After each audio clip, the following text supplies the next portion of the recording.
ሰላም ጤና ይስጥልን አድማጭ ተመልካቾቻችን የካቲት 13 2018 ዓ.ም ዕለታዊ መረጃዎችና ዘገባዎችን ይዤ መጥቻለሁ። መረጃና ዘገባዎችን እየተከታተላችሁ አብራችሁ እንድትቆዩ ነው በአክብሮት የምጋብዛችሁ።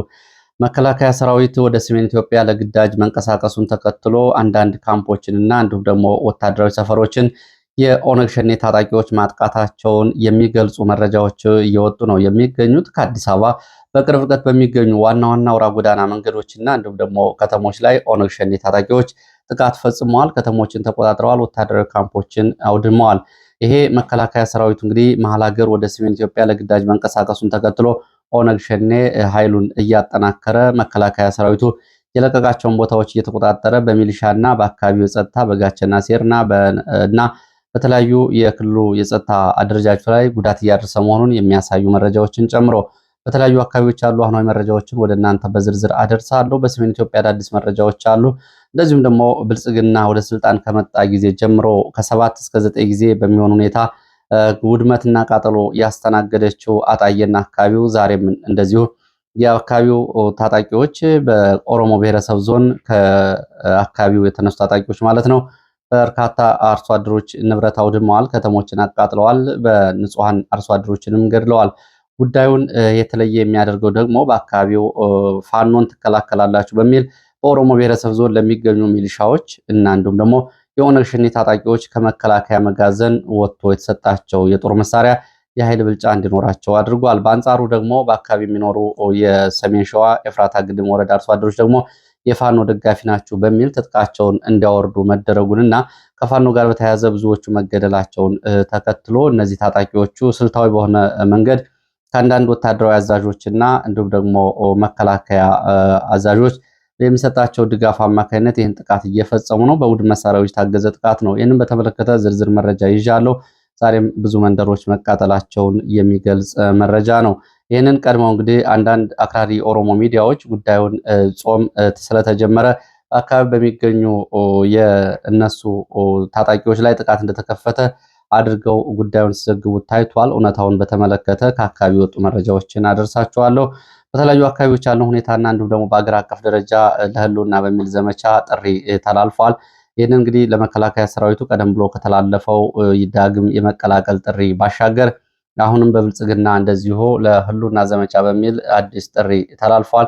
ይህንን የተመለከተውን በህወሓት በኩል ያሉ ዝግጅቶችን ጨምሮ የተለያዩ መረጃዎችን በዚህ ሰዓት ወደ እናንተ የማደርስ ይሆናል።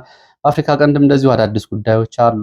እንግዲህ በተለይ የእስራኤል ወታደራዊና የስለላ ታዋቂው ሞሳድ ማለት ነው በአዲስ አበባና በሀርጌሳ ባለሙያዎቹ ከገቡ ሰነባብተዋል። ከባለፈው መስከረም መጨረሻ ጀምሮ ጥቅምት፣ ዳር፣ ታህሳስ ጀምሮ በእነዚህ ቀጠናዎች ስምሪት ወስደዋል የሚለው ጉዳይና እስራኤል በአፍሪካ ቀንድ አዲስ ያላት ፍላጎትና በቀይ ባህር ቀጠና ጋር በተያያዘም እየወጡ ያሉ መረጃዎች አሉ። ይህንን ጨምሮ ሌሎች አፍሪካ ቀንድ መረጃዎችንም አደርሳችኋለሁ። በተለይ በሱዳን ካለው ጦርነት ጋር በተያያዘ አዳዲስ መረጃዎችም አሉ። ጉዳዩ በቀጥታና በተዘዋዋሪ ከኢትዮጵያ ጋር የሚገናኝ ነው። እነዚህ መረጃዎች እየተከታተላችሁ ሀሳብ አስተያየት ቢኖራችሁ ጥቆማ ዜናችን ሜል.ኮም ላይ ልታደርሱ ትችላላችሁ። ብዙዎቻችሁ ሀሳብ አስተያየቶችን አድርሳችኋል። በእጅጉ ነው የማመሰግነው። በይዘት በአቀራረብ እንዲሁም ደግሞ ጥቆማዎችን በመስጠት ጭምር እያደረሳችሁ ያለውን ነገር በሁሉ አመሰግናለሁ። ከጋምቤላ አካባቢ መረጃዎችን ልካችሁልኛል። በእጅጉ አመሰግናለሁ። በዝርዝር አጣርቼ እመለስባቸዋለሁ። በዚህ ቀጠና ያለው ሁኔታ እንግዲህ ልዩ ክትትል እንደሚፈልግ ነው ከመልእክቱ ለመገንዘብ እየተቻለው። አሁንም ከደቡብ ሱዳን ካሉ ታጣቂዎችና ወታደራዊ አዛዦች ጋር በቀጠናው ያለውን ስምሪት የተመለከቱ አዳዲስ አስተላለፎችና በቅርቡ በአካባቢው ከባድ ውጊያ ሊቀሰቀስ እንደሚችል በርካታ የጦር መሳሪያ እየገባ እንደሆነ የሚያሳዩ መረጃዎች ናቸው። እንግዲህ ተዛማጅ የመረጃ ምንጮችን አጠያይቄ ጉዳዩን ሙሉ አድርጌ ይዤ መለስ ይሆናል። አመሰግናለሁ። እንግዲህ የመጀመሪያው መረጃ የማደርገው ወደ አጣዬ ነው የሚወስደን። በአጣዬ ዙሪያ እንግዲህ ከኦሮሞ ብሔረሰብ ዞን የተነሱ ሚሊሻዎች እና ከኦነግ ሸኔ ታጣቂ ተመልሰው አሁን በሚሊሻ የተደራጁ እና ከመከላከያ የተሻለ መሳሪያ እንዲታጠቁ የተደረጉ ታጣቂዎች ወደ ኤፍራታ ግድም ወረዳ የተለያዩ መንደሮች በመውጣት እና በመዝለቅ ጥቃት ፈጽመዋል። ትናንት ከቀኑ 6 ሰዓት ጀምሮ እስከ አመሻሹ ድረስ ጥቃት ተፈጽሞ ሰዎች ተገድለዋል። ይህንን ተከትሎ ዛሬም በአካባቢው በርካታ ታጣቂዎች እንደዚሁ ተሰባስበዋል ነው የተባለው። ንብረት ተቃጥሏል። ገበሬዎች እንደዚሁ ራሳቸው እንዳይከላከሉ በመከላከያ እየተገደሉ መሆኑን ተከትሎ አሁን በትናንትናው ጥቃት ራሳቸውን እንኳን እንዳይከላከሉ ተደርገው ነው በታጣቂዎች የተገደሉት። በትናንትናው ጥቃት 4 ገበሬዎች ተገድለዋል። መንደሮች እና የእህል አዝመራ እንደዚሁም ደግሞ የእንስሳት መኖች ጭምር ተቃጥለዋል። ታጣቂዎቹ ከሰንበቴ አካባቢ የተነሱ እንደሆኑና እንደዚሁም ደግሞ አስበውበት እቅድ ተሰጥቷቸው መከላከያና አካባቢ ጸጥታ አካባቢውን ሲለቁ ነው እነሱ እየገቡት ሽፋንም እየተሰጣቸው። የካቲት 12 2018 ዓ.ም ኮራ እና አገዘ የተባሉ ወንድማማቾችን ጨምሮ ንጉስ ኃይሉ የተባሉ 4 አርሶ አደሮች ተገድለዋል። አንዱ ከአዲስ አበባ ቤተሰብ ለመጠየቅ የሄደ ነው ትላንትና በታጣቂዎች የተገደሉት። ታጣቂዎቹ በመንግስት መዋቅር በተለይ የጸጥታ የአካባቢ ጸጥታ መዋቅርና በአካባቢ ስምሪት የወሰደው ኮማንዶ የአየር ወለድና የአካባቢው መከላከያ ልዩ ድጋፍ እያደረጉላቸው ነው። ጥር 28 በዚህ ቀጠና 14 አርሶ አደሮች በመከላከያ ተገድለዋል። ራሳቸውን ከታጣቂዎች ለመከላከል ሲንቀሳቀሱ ነው በአየር ወለድ ኮማንዶ የተገደሉት። አርሶ አደሮቹ የተገደሉት ራሳቸውን ከታጣቂዎች ለመከላከል ሲሞክሩ ፋኖ ናችሁ በሚል በመከላከያ ተገድለዋል። 14 አርሶ አደሮች እንግዲህ እስከ ትላንት ድረስ የተገደሉት ቁጥራቸው በአጠቃላይ 19 ደርሷል። ይሄ እንግዲህ በቀጥታና በተዘዋዋሪ የብሔረሰብ ዞኑ ሚሊሻዎችን ለመደገፍ በመከላከያና በጸጥታው አካባቢ ጸጥታ ጭምር የተገደሉት እንደማለት ነው። ያው እንግዲህ መለየት አይቻልም። በነገራችን ላይ ፋኖ አለ በሚል ወደ እነዚህ ቀጠናዎች የሚያደርጉት ዘመቻ ከመከላከያ ጋር እኩል የሽኔ ታጣቂዎችም እንዲሁም ደግሞ የአካባቢ ሚሊሻዎች እኩል ነው ዘመቻ የሚያደርጉት። የኦሮሞ ብሔረሰብ ዞን ሚሊሻዎች ከመከላከያ እና ከአንዳንድ የኦሮሞ ጀነራሎች በልዩ ሁኔታ ዘመናዊ የጦር መሳሪያ ድጋፍ ተደርጎላቸዋል። መሳሪያው ከመከላከያ መጋዘን የወጣ ሲሆን መሳሪያውን ለነዚህ የኦነግ ሸኔና የአካባቢ ሚሊሻዎች ለማስታጠቅ አዛዦቹ እንግዲህ እንደ ምክንያት የወሰዱት ራሳቸውን ከፋኖ እንዲጠብቁና በፋኖ ጦርነት ከመከላከያ ጋር ጎን ሆነው እንዲዋጉ በሚል ነው እንግዲህ ዘመናዊ ጦር መሳሪያዎች በእጃቸው እንዲገቡ የተደረገው። በዚህ እንግዲህ በአጣዬ ዙሪያ አርሶ አደሮች ትጥቅ እንዲፈቱ ተደርጓል። በተቃራኒው ሌሎቹ አርሶ አደሮች ማለት ነው የፋኖ ደጋፊ ናችሁ ተብለው እንዲገደሉ እንዲሳደዱ እየተደረገ ባለበት ሁኔታ በተቃራኒው እነዚህኞቹ ደግሞ ኃይል እንዲያጠናክሩና ራሳቸውን በትጥቅና እንዲሁም ደግሞ ወታደር ሎጂስቲክ እንዲያሳድጉ ተደርጓል። ይሄ ግልጽ የሆነ የኃይል ማዛባት ስራ ተሰርቷል በመከላከያ በኩል። ይህንን እነሱን በኃይል የማጎልበት እንዲሁም ደግሞ የአካባቢውን ሌሎቹን የአማራ አርሶ አደሮች ደግሞ በማጥፋትና ኃይላቸውን በማዳከም ጥቃት ተጋላጭ እንዲሆኑ ተደርገዋል አሉ አንድ ቤተሰባቸው የተገደለባቸው የአካባቢው ታዛቢዎች። ከዚህ ጋር በተያያዘ እንግዲህ በተለይ ከአጣዬ ዙሪያ የፍራታ ግድም አርሶ አምባ እና ግንብ ቀበሌ ከየካቲት 12 ጀምሮ ትላንትና እስከዛ ድረስ በቀጠለው ግጭት የተገደሉ ሰዎች ቁጥራቸው እንደጨመረ ነው የተገለጸው። በተለይ ሃይማ ተብሎ የሚጠራ አካባቢ መንደር በሰዎች ላይ እና በንብረት ላይ ጉዳት ደርሷል። ደርሰው ጉዳት በዝርዝር አልታወቀም። በዚህ በተለይ በሃይማ ተብሎ የሚጠራው አካባቢ ከተገደሉት ሰዎች ባሻገር ተይዘው እየተወሰዱን በታጣቂዎቹ እንዳሉ ነው መረጃዎች የሚገልጹት። እስካሁን ድረስ እንግዲህ አስክሬናቸው ያልተገኘ ጭምር እንዳሉ ታውቋል። ዛሬ ታጣቂዎቹ ቤቲ እና ወሰን ቁርቁር እና አበየ ተብሎ ከሚጠሩ አካባቢዎች እንደዚሁ ተሰባስበው ድጋሚ ጥቃት ለማድረስ እየተንቀሳቀሱ መሆናቸው ነው የተገለጸው። በርካታ ታጣቂዎች ተሰባስበዋል። ሃይማ የተባለውን መሬት አብይ አህመድ ከመጣ ጀምሮ አርሶ አደሮቹ አርሰውት አያውቁም። ታጣቂዎቹ በተደጋጋሚ በሚፈጽሙት ጥቃት ይሄ እንግዲህ የአርሶ አደሩ የመኖ እንዲሁም ደግሞ የአካባቢ እርሻ መሬት ግጭት ይመስላል። ጉዳዩ ግን እነዚህን ለም የሆኑ የቆላማ የኤፍራታ ግድም ቆላማ ለም አካባቢዎችን ወደ አካባቢው ለመጠቅለል ነው። ከዛም ማለፍ ሲል ኤፍራታ ግድምን ሸዋሮቢትና አካባቢውን ወደ ብሔረሰብ ዞኑ የመጠቅለል የኦህዴድ ፕሮጀክት እንደሆነ በተደጋጋሚ ሲገለጽ ቆይቷል። ከዚህ ጋር በተያያዘ እንግዲህ በአካባቢው ዛሬም ከፍተኛው ውጥረት አለ። በዚሁ በሸዋ የተለያዩ አካባቢዎች አርሶ አደሮቹ ራሳቸው እንዳይከላከሉ እየተደረገ ያለው ጉዳይ ሁኔታውን አዛብቶታል ነው የተባለው። ከአሁን በፊት አጣዬ በርካታ ጊዜ ተቃጥላለች። በተለይ ሃይማ ተብሎ የሚጠራው አካባቢ ሞላሌ፣ ዋዳ እና ሌሎቹ አካባቢዎች ሙሉ በሙሉ ከተቃጠሉ መንደሮች መካከል ይገኛሉ። ሞላሌ ተብላ የምትጠራ መንደር፣ ዋዳ ተብላ የምትጠራ መንደር ምንም ነዋሪዎች የሏቸውም። ባለፉት 7 ዓመታት በተደጋጋሚ በመቃጠላቸው ነዋሪዎቹ እንዲሰደዱ ተደርገዋል። እንዲሁም ደግሞ ከፋኖ ጋር ተወግናላችሁ በሚል በርካታ የአካባቢው አርሶ አደሮች ትጥቃቸውን እንዲፈቱ ተደርገዋል። እንግዲህ መሳሪያም ትጥቅም እየቀረበላቸው በተቃራኒው ያሉ ታጣቂዎች ጥቃት የሚፈጽሙት በዚህ መንገድ ነው። አንድ ቤተሰቦቻቸው በትላንትናው ዕለት የተገደለባቸው የአካባቢው ታዛቢና የዓይን እማኝ ስለ ጉዳዩ ሲናገሩ በዚህ ሃይማ ተብሎ የሚጠራው አካባቢ ለም የሆነ መሬት ነበረ። ወጣቶቹ እርሻ ማረስ ባለመቻላቸው ተሰደው ወደ አረብ ሀገራት ሂደዋል። አሁን የቀሩት በአካባቢው ሽማግሌዎች ብቻ ናቸው። ብልጽግና ከመጣ የዚህ አካባቢ መንደር ነዋሪዎች የደረሳቸው ገጸ በረከት ይሄ ነው። አሁን በአካባቢው አዛውንቶች ሲሞቱ እንኳ የሚያነሱ ወጣቶች የሉም። አብዛኞቹ ባህር በልቷቸዋል፣ ወደ አረብ ሀገራት ሄደው፣ አንዳንዶቹ እንግዲህ ካሰቡበት ቦታ ደርሰው ስደተኛ ሆነዋል። የአካባቢው አሁን ሁኔታ ይህንን ነው የሚመስለው። ተስፋ አስቆራጭ ነው ያሉት። ወደ ሌሎች መረጃዎች ስቀጥል ወደ አዲስ አበባ ዙሪያ የሚወስደን መረጃ አስከትላለሁ። በአዲስ አበባ ዙሪያ በተለያዩ አካባቢዎች የኦነግ ሸኔ ታጣቂዎች ተከታታይ ጥቃቶች እያደረሱ እንደሆነ መረጃዎች ገልጸዋል። መከላከያ ሰራዊት ወደ ሰሜን ኢትዮጵያ መንቀሳቀሱን ተከትሎ ባለፉት 3 ቀናት ብቻ 3 ከተከታታይ ጥቃቶችን በመፈጸም ከተሞችን ታጣቂዎቹ ተቆጣጥረዋል። እንግዲህ እንደ መረጃ ምንጮቹ ከሆነ የካቲት 9 ከ4 ቀናት በፊት ከአዋሳ አዲስ አበባ በሚወስደው መንገድ ወይም ደግሞ ከአዲስ አበባ ወደ አዋሳ በሚወስደው ዝዋይ አቅራቢያ በኦሮሚያ ክልል ሚሊሻ ካምፕ ላይ የኦነግ ሸኔ ታጣቂዎች ጥቃት ፈጽመው ቁጥራቸው 24 የሚደርስ ሚሊሻዎችን ገድለዋል። ቁጥራቸው ያልታወቀም እንደዚሁ ይዘው ወስደዋል፣ ማርከው ማለት ነው። እንዲሁም ደግሞ ካምፖችን አውድመዋል። የጦር መሳሪያዎችንም በእጃቸው አድርገዋል። በሁለተኛ በምዕራብ ሸዋ ከአዲስ አበባ በቅርብ ርቀት በሚገኝ መሎ በተባለ ቦታም እንደዚሁ ከተማውን በመቆጣጠር በቁጥር ያልታወቁ ሚሊሻዎችን ገድለዋል። እንዲሁም ደግሞ ሚሊሻዎችንም ይዘው ሂደዋል። ካምፖችንም አጥፍተው አውድመው ትጥቆችን በእጃቸው አስገብተዋል። ሶስተኛ በዛሬው ዕለት እንደዚሁ የካቲት 13 በዚሁ በሰሜን ሸዋ ፍቼ ቀጠና የተለያዩ ትንሽ የገጠር ከተሞችን በመቆጣጠር 2 ባንኮችን ታጣቂዎቹ መዝረፋቸው ነው መረጃዎቹ የገለጹት። ከተዘረፉት ባንኮች ውስጥ የኢትዮጵያ ንግድ ባንክ እንደተዘረፈ ለማረጋገጥ ተችሏል። መከላከያ አካባቢውን ለቆ ከወጣ በኋላ ኦነግ ሸኔ ታጣቂዎቹ ወደ አዲስ አበባ ዙሪያና በአዲስ አበባ መውጫ መስመሮች አካባቢ እንደዚሁ የእንቀሳቀሰ ሎጂስቲክ እና መሳሪያዎችን በእጁ እያስገባ እንደሆነ ነው የተገለጸው። ሰሞኑ ከሰሜን ኢትዮጵያ ውጥረት ጋር በተያያዘ ደግሞ ያሉ አዳዲስ መረጃዎችን ወደ እናንተ አደርሳለሁ። ዘመቻ ህልውና በሚል ህዝቡ ሎጂስቲክ እንዲያዋጣ መወሰኑንና እንቅስቃሴ መጀመሩን የሚገልጹ መረጃዎች ደግሞ ከተለያዩ የኢትዮጵያ አካባቢዎች እየወጡ ነው።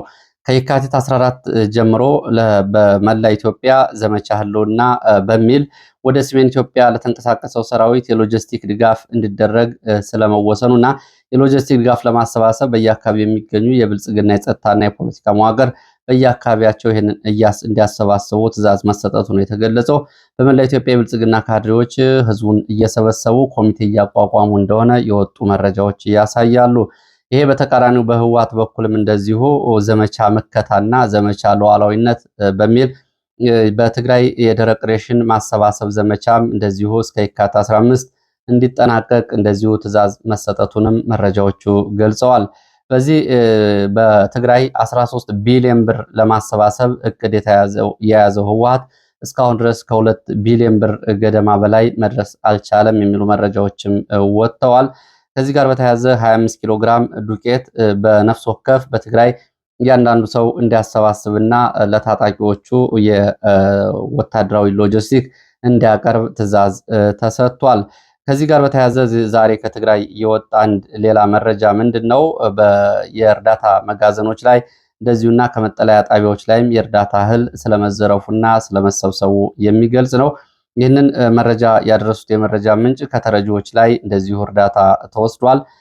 የእርዳታ በተመለከተም እንደዚሁ ከመጋዘኖችም በህወሓት ታጣቂዎች የተወሰደ የእርዳታ እህል አለ። የረድኤት ድርጅት ሰራተኞች ይህንን ሚስጥር እንዳያወጡ እንደዚሁ ጫና እንደተደረገባቸውና ማስፈራሪያ እየተደረገባቸው እንደሆነ መረጃዎች ገልጸዋል። ተፈናቃዮች ደግሞ በፈቃዳችን ነው ለሰራዊቱ ወይም ደግሞ ለታጣቂው ሬሽን ያዋጣ ነው የሚል ምላሽ እንዲሰጡ እንደዚሁ ትዕዛዝ ተሰጥቷል።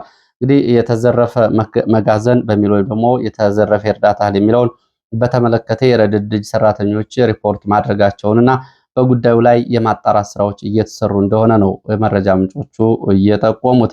ከዚህ ጋር በተያያዘ እንደዚሁ በትግራይ በተለያዩ አካባቢዎች ከሚደረገው የወታደራዊ ዝግጅት አንጻር ሚዲያዎችና ጋዜጠኞችም እንደዚሁ የግንባር ዘገባ ሽፋን እንዲሰጡ ዝግጅት እንዲያደርጉና ከታጣቂዎቹ ጋር ወደ ግንባር እንዲንቀሳቀሱ እንደዚሁ አቅጣጫ ተሰጥቷል፣ ወይም ደግሞ ወታደራዊ መመሪያ ተሰጥቷል ነው የተባለው። በትግራይ የሚገኙ ሚዲያዎችና ጋዜጠኞች ከህወሓት ኮማንድ ይህንን ትዕዛዝ የተሰጣቸው ትላንትና እንደሆነ የወጡ መረጃዎች ይህንን ያሳያሉ። በተለያዩ አካባቢዎችም እንደዚሁ ወታደራዊ የግዳጅ አፈሳ እየተደረገ ነው። ዛሬ በኮረም ከተማ በዋግኽምራ ዞን በምትገኘው አሁን ህወሓት በኃይል ያዛት እና እንዲሁም ደግሞ ብልጽግና ለህወሓት አስረክቦ ከወጣው ከተሞች መካከል የምትገኘው ኮረም ዛሬ ሌሊትና ማለዳ በርካታ ሰዎች ታፍሰዋል። በመኖሪያ ቤታቸው ቤት ለቤት እየዞሩ የህወሓት ታጣቂዎች በርካታ ወጣቶችን አፍሰዋል፣ ወደ ካምፕ ወስደዋል ነው የተባለው። ህወሓት ከጥር 21 ጀምሮ ባለፈው ማለት ነው የፈቃደኝነትና የግዳጅ በሚል በርካታ ወጣቶችን እያፈሰ እንደሆነም እንደዚሁ ተገልጿል። በዚሁ ብልጽግናም በተመሳሳይ በአማራ ክልልና በኦሮሚያ ክልል አንዳንድ አካባቢዎች አፈሳ እያደረገ መሆኑን የወጡ መረጃዎች ያሳያሉ። ከነዚህ መካከል በአማራ ክልል ደቡብ ወሎ የተለያዩ ቦታዎች ወጣቶች እየታፈሱ እየተወሰዱ እንደሆነ ሲታወቅ፣ አዲስ አበባም እንደዚሁ ከአፍሪካ ህብረት ጋር በተያያዘ ታፍሰው ከተወሰዱት ወጣቶች መካከል የተወሰኑትና ቁጥራቸው ያልታወቀ ወደ ወታደራዊ ማሰልጠኛ ካምፕ ሳይወሰዱ አይቀሩም የሚሉ መረጃዎች ወጥተዋል። ከዚህ ጋር በተያያዘ እንግዲህ በሰሜን ኢትዮጵያ ያለው ውጥረት በዚህ ሁኔታ ነው አሁን ቀጥሎ የሚገኘው።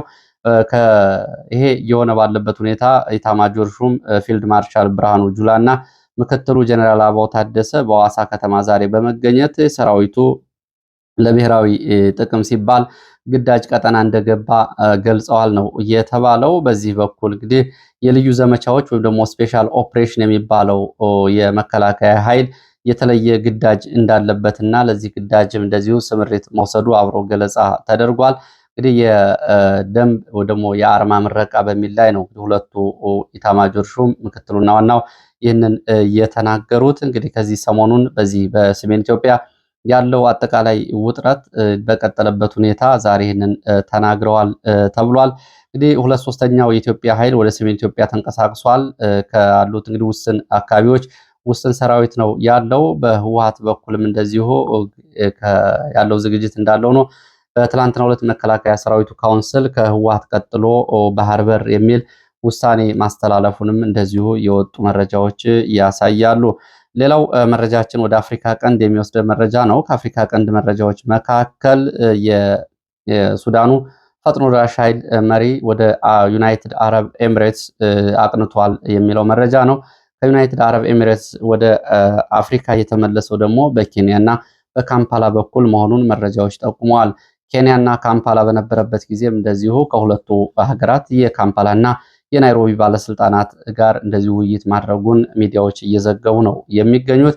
ይሄ መሐመድ ደጋሎ የሚባለው እንግዲህ በተለይ በንጹሐን ላይ አሰቃቂ ጭፍጨፋዎችና በካምፖች ላይ እንደዚሁ የድሮን ጥቃቶችን በመፈጸም በጦር ወንጀል በተብዙዎቹ የሚነሳው ወታደራዊ አዛዥ ወደ አቡዳቢ ወይም ደግሞ ወደ አረብ ኤሚሬትስ ያደረገው ጉዞ እንግዲህ አጠቃላይ ወታደራዊ ሎጂስቲኩን ወጪውን የምትሸፍነው እሷ ስለሆነች ነው። ከዚህ አንጻር ጀነራል አልቡርሃን ደግሞ ከእጇን ከሱዳን እንድታስወጣና ጦር መሳሪያ ማቅረቧን እንድታቆም በአደራዳሪነትም በሽማግሌነትም አንፈልጋትም ብለዋል። ይህ በእንዲህ እንዳለ ወደ ሊቢያ በርካታ የጦር መሳሪያ ዩናይትድ አረብ ኤሚሬትስ አጓጉዛለች። የሳውዲ አረቢያንና የግብፅን አየር ክልል በመጠቀም ነው ጦር መሳሪያ ወደ ምስራቅ ሊቢያ ቤንጋዚ የወሰደችው። ከቤንጋዚ ወደ አርኤስኤፍ የሚቀርብ የጦር መሳሪያ እንደሆነ ነው መረጃዎች የሚያሳዩት። አረብ ኤሚሬትስ ጦር መሳሪያ የምታቀርብባቸው ኬላዎች መካከል ሶማሊያ ቀጠና፣ የኢትዮጵያ ቀጠናና እንደዚሁም ደግሞ የሊቢያ ቀጠናዎች እንዲሁም ደግሞ የቻድና የደቡብ ሱዳን ቀጠናዎች ይገኙበታል። በእነዚህ ቀጠናዎች በኩል ነው ለአርኤስኤፍ በተለያዩ አቅጣጫዎች ጦር መሳሪያ የምታቀርበው። ሌላው አፍሪካ ቀንድ ጉዳዮች አንዱ ደግሞ የእስራኤል የስለላና ወታደራዊ ባለሙያዎች አዲስ አበባና ሀርጌሳ ገብተዋል የሚል መረጃ ነው። ከባለፈው ጥቅምት ወር ጀምሮ የስለላና ወታደራዊ ባለሙያዎቹ አዲስ አበባና ሀርጌሳ ውስጥ እንደሆኑ የሚገልጹ መረጃዎች እየወጡ ነው የሚገኙት። እንግዲህ እስካሁን ድረስ እስራኤል በዚህ ቀጠና ያላትን ፍላጎት ለማስፈጸም በግልጽ እየተንቀሳቀሰች እንደሆነ የሚገልጹ የመረጃ ምንጮች በአፍሪካ ቀንድና በቀይ ባህር ካላት ፍላጎት ጋር በተያያዘ ባለፈው ታህሳስ መጨረሻ ለሀርጌሳ ወይም ደግሞ ለሶማሌላንድ የእውቅና ከሰጠች በኋላ በሀርጌሳ ቀጠና ወታደራዊ ቤዝ ለመመስረት እንቅስቃሴ ላይ መሆኗን የሚገልጹ መረጃዎች ወጥተዋል። ወደ ጫፍ ደርሳለች። ከዩናይትድ አረብ ኤሚሬትስ ጋር በተናጠልና እንዲሁም ደግሞ በየግል ወታደራዊ የጦር ይዞታ ለመገንባት እንቅስቃሴ ላይ መሆናቸውን መረጃዎቹ ገልጸዋል። ይህ ከኢትዮጵያ አንጻር ጉዳይ ያለው የሚለውም አብሮ የሚታይ ነው የሚሆነው። በሚቀጥለው ሳምንት የእስራኤሉ የፕሬዝዳንት ወደ አዲስ አበባ ይመጣሉ። ይሄ የእስራኤል ባለስልጣናት በአንድ ወር ለሁለተኛ ጊዜ ወደ አዲስ አበባ ሲመጡ ይሄ በታሪክ የመጀመሪያው ነው። እንግዲህ ከሀርጌሳ አንጻር እና በተለያዩ የጥቅም ፍላጎቶች አንጻር ነው እንግዲህ እስራኤል ወደዚህ ቀጠና እየተንቀሳቀሰች ያለችው። የሚሆነውን ተለዋጭ ሁኔታ እንግዲህ ወደፊት አብረን የምናየው ቢሆንም እንግዲህ እንደ እስራኤል አይነት በወታደራዊ እንዲሁም ደግሞ በቴክኖሎጂ ወደፊት ያሉ ሀገራት ከመካከለኛው የፔትሮሊየም ዶላር ወይም ደግሞ የፔትሮሊየም የጦር መሳሪያ ግዥ ጋር በተያያዘ አሁን ወታደራዊ እንዲሁም ደግሞ የኢኮኖሚና የተጽዕኖ አቅማቸው እያደገ ከመጣው አረብ ኤሚሬትስ፣ ሳውዲ አረቢያ እና ግብጽ ጋር ያለው የቀጠናው ፉክክር በኢትዮጵያ በኩል ምን አይነት አንድምታ ይኖረዋል? ተዛማጅ የሆኑ ጉዳዮች ምንድን ናቸው? ወደፊት አብረው የሚታዩ ነው የሚሆኑት። ለሰዓት የነበሩኝ አጫጭር መረጃዎች እነዚህ ናቸው። ስለተከታተላችሁ በእጅጉ አመሰግናለሁ። በሌላ ተመሳሳይ መርሃ ግብር እስከምንገናኝ መልካም ጊዜ